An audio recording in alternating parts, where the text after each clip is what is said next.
Ada yang berkata bahwa Melkisedek itu adalah Kristus sendiri, Yesus sendiri. Dan saya tidak setuju dengan itu. Oke, pace bene, masih di mea culpa. Saya menemukan satu video dari seorang pemuka agama begitulah. Mungkin ada juga yang sudah menontonnya.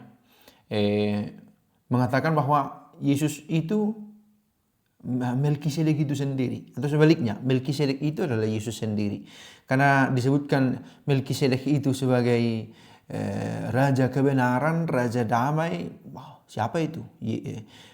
Yesus lah. Lalu disebutkan hidupnya tak berkesudahan. Siapa hidupnya yang tak berkesudahan? Yesus lah katanya. Saya tidak setuju dengan pendekatan itu. Nah, ketidaksetujuan saya ada dasarnya, baik secara biblis juga secara historis menurut pengajaran bapak-bapak gereja. Lagi-lagi saya mau menunjukkan pentingnya patristik perspektif gitu ya, untuk mencoba mengambil pendekatan dengan berangkat dari para bapak gereja. Nah, kalau gitu apa hubungan Melkisedek dengan Yesus?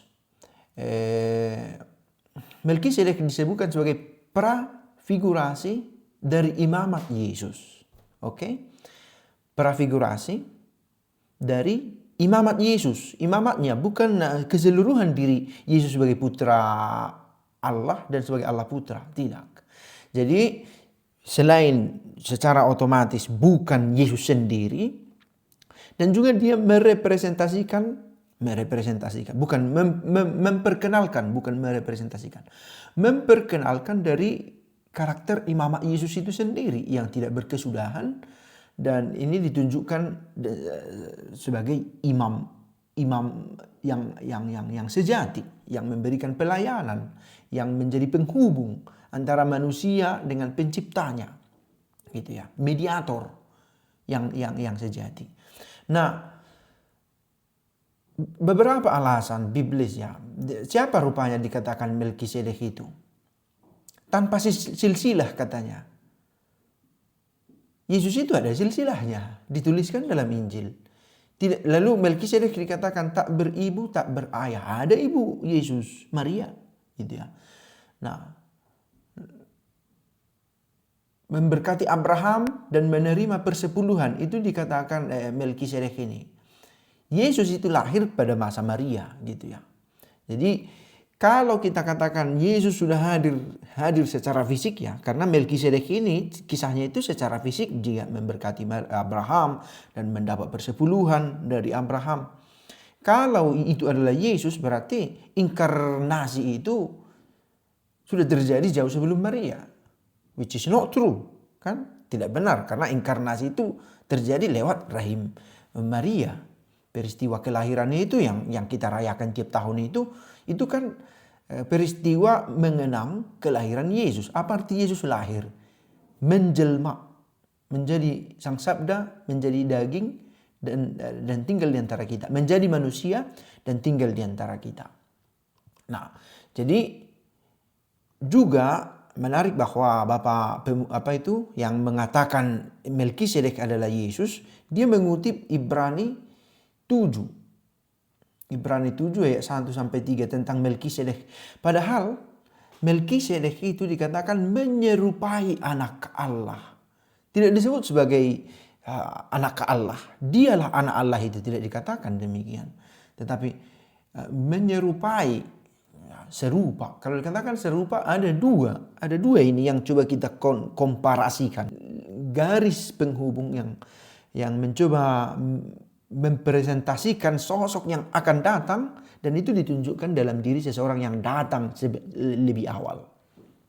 Jadi Melkisedek. Nah, Melkisedek ini dikatakan memang sosok yang historik, meski soal penamaan itu bisa saja datang kemudian. Malih Sodakoh, gitu ya. Seorang raja yang penuh derma, penuh belas kasih, penuh kemurahan, gitu ya. Jadi penamaan Malih, Malah, Sedekah, Sodakoh, Melkisedek. Soal penamaan ini pun ada Ya kalau merujuk asal katanya ya. Lalu kata yang dipakai homoiomenos, apohomoiomenos, itu yang dipakai di Ibrani untuk menyebut bahwa Melkisedek itu pada homoousia, gitu ya. Keserupaan kodrat imamatnya dengan kodrat imamat dari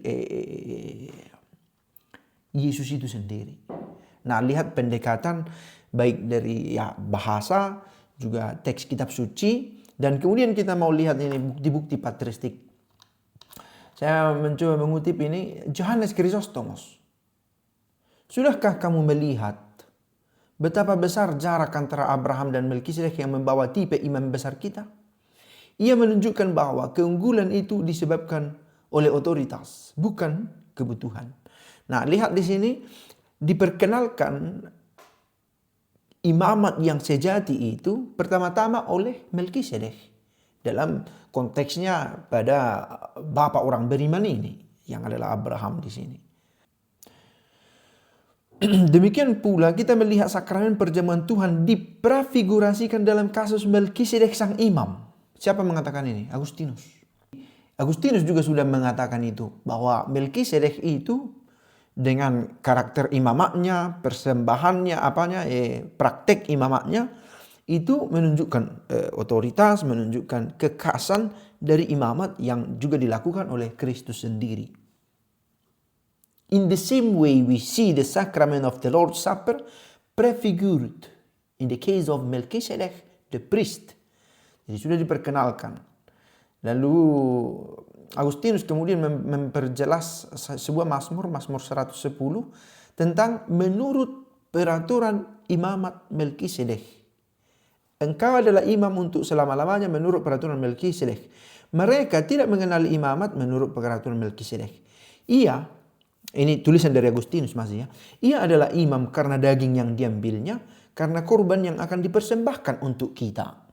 Jadi Melkisedek itu lagi-lagi prafigurasi dari imamat Yesus itu. Melkisedek tidak penyelamat yang mati di kayu salib. Bukan juga itu tadi kita katakan Yesus sudah datang menjadi daging sebelum lahir dari Maria. Bukan. Gitu ya. Hieronymus, apa kata Hieronymus? Setelah penderitaan dan kebangkitan Kristus, di dalam Dia rahasia kasih karunia telah diberikan dan dimanifestasikan. Menurut peraturan Melkisedek, menurut standar yang sudah ditunjukkan sebelumnya oleh Melkisedek, gitu. Jadi figur yang mengantar kita untuk mengenal apa sebenarnya yang dilakukan oleh Yesus itu sebagai seorang imam, gitu ya. Jadi aspek imamatnya yang kita lihat. Oke, video saya ini idenya mudah-mudahan terang. Melkisedek itu bukan Yesus, tapi menjadi prafigurasi dari imamat Yesus, mengantar orang-orang pembaca pada waktu itu untuk paham, Yesus itu, imamatnya itu sudah diperkenalkan sebelumnya oleh sosok yang bernama Melkisedek, dan nama ini sendiri pun Melkisedek itu ya seorang bijaksana, seorang yang ramah, seorang murah hati yang menjadi imam. Tidak punya silsilah, tidak punya ayah, tidak punya ibu. Nah, itu jelas berbeda dari kisah yang kita tahu tentang Yesus. Ciao.